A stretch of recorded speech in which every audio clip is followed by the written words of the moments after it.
Ladies and gentlemen, welcome to the Rogers Kakasungura YouTube channel. Moses Kuria resigned from William Ruto's government, and people are been speculating on his next move. Is he going still to help William Ruto win the Mount Kenya region, or he has officially exited William Ruto's government to fight him? Today, I'll give you an overview, and then by the end of this video, we are able to know where Moses Kuria is operating from.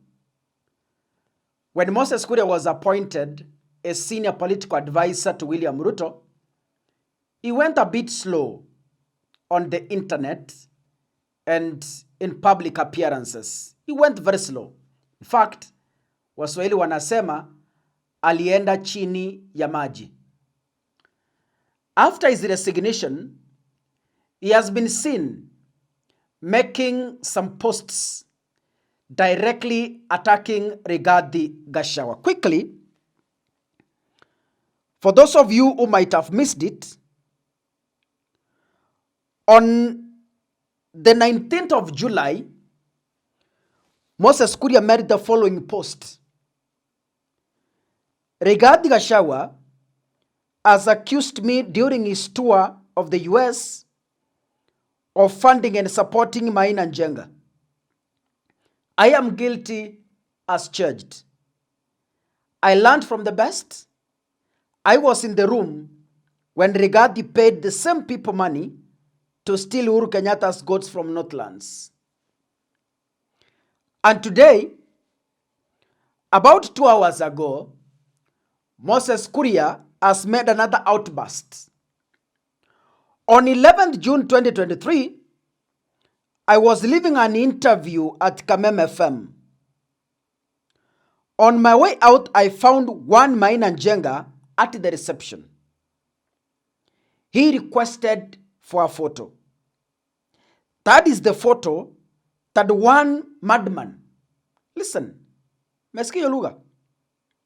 That is the photo that one madman, Rigathi Gachagua, is now claiming was taken last week. Relax, my friend. 2 years ago, you were calling all our youths Mungiki. Now you call them Itungati. You are a pathetic liar and a hypocrite.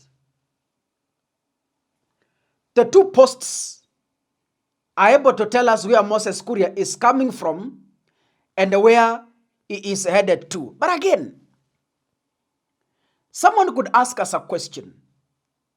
Why is Moses Kuria this furious with Rigathi Gachagua? What is exactly happening? Now,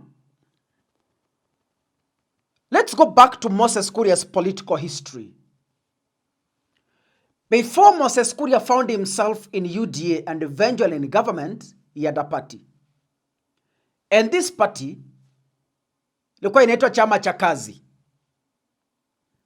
This is a party that Moses Kuria had registered with hopes that in the near future, he will take over Mount Kenya politics and become a kingpin after Uhuru Kenyatta. Remember, Rigathi came from nowhere. Rigathi was a member of parliament kutoka Madira. Rigathi alipita katikati ya watu to become a national leader, and nobody knew that Rigathi could be who he is today. From dressing, from talking, I think you've been in Kenya and you understand Gachagua's history. Moses Kuria dissolved his party in October 2022 after the general election. And at this point, Rigathi had already become the deputy president. Hata kama kulikuwa na mvurutano wa Azimio, makesi kotini na mambo ingine, but at least William Ruto and Rigathi Gachagua had hopes of forming a government, or they had formed a government. So Moses Kuria dissolving his party, Chama cha Kazi, to join UDA, to my own view, Gachagua might have contributed. You know, Gachagua came into Kenya kwanza partless. He had no party. So as he rules as a deputy president, he also wanted the people joining him in the government to be partless, for them to be very sure kwamba hakuna mtu ako na nyumba in case it rains. So me thinks Moses Kuria dissolving his chama cha kazi could have had an influence from Rigathi Gachagua with promises to appoint him as a CS, which he actually did. Why am I convinced this was so? Remember, Moses Kuria has accused Gachagua severally of initiating his firing, kuvutwa kazi. When Moses Kuria was fired from a cabinet slot, he accused Gachagua of playing a role in his misfortunes. Ladies and gentlemen, Kuria severally said, not once, not twice, has said that in several occasions, he had influenced Gachagua before he was arrived at as William Ruto's running mate.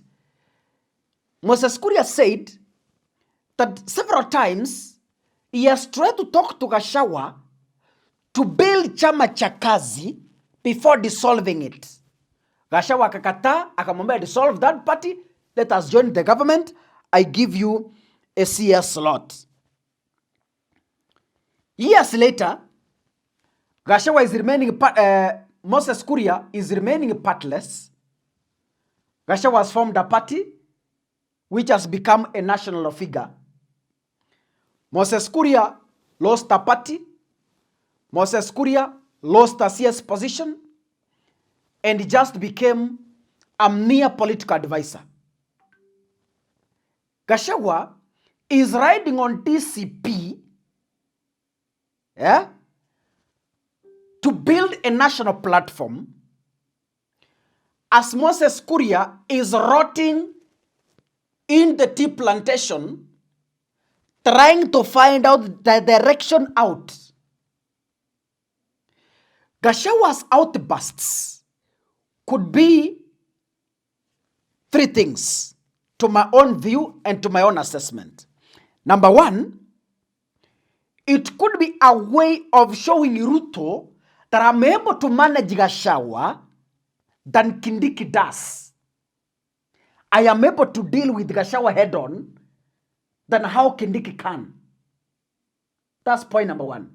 So by writing these outbursts, Moses Kuria wants to take position on William Ruto's government that yes, I can be able to handle Gachagua. Number two, it could be out of frustrations. Kuria has gone back home empty-handed. Alipoteza UCS, akapoteza chama, na pia ameondoka kuwa political advisor. So he's going back to build from scratch. Frustrations, stress, and pressure. Number three, it could be an assignment. It could be an assignment. Ametumwa akaambiwa, go deal with that man. Because mumekaa na yeye, go deal with him. Mumekuwa kwa serikali, you know the secrets, go deal with him. Right?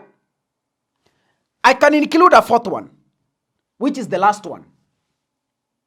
Kulipiza kisasi. Uliniambia nikaharibu chama yangu, ukafanya nikafutwa kazi. Wewe umetengeneza chama na ninaona unaendelea kunawiri. I am coming to teach you a lesson. Kulipiza kisasi. So as the Mount Kenya people and as Kenyans at large, as Moses Kuria throws his tantrums, I want to beseech you, please understand from which point is Moses Kuria writing these things, and from which point is Moses Kuria opposing Rigathi Gachagua. This will help you to make informed decisions, and this will help you on how to deal with Gachagua as we move to the 2027 general election. If you're watching this, make sure you click the subscribe button and remember to turn on your notification bell. God bless you. See you in the next episode. Asanteni sana.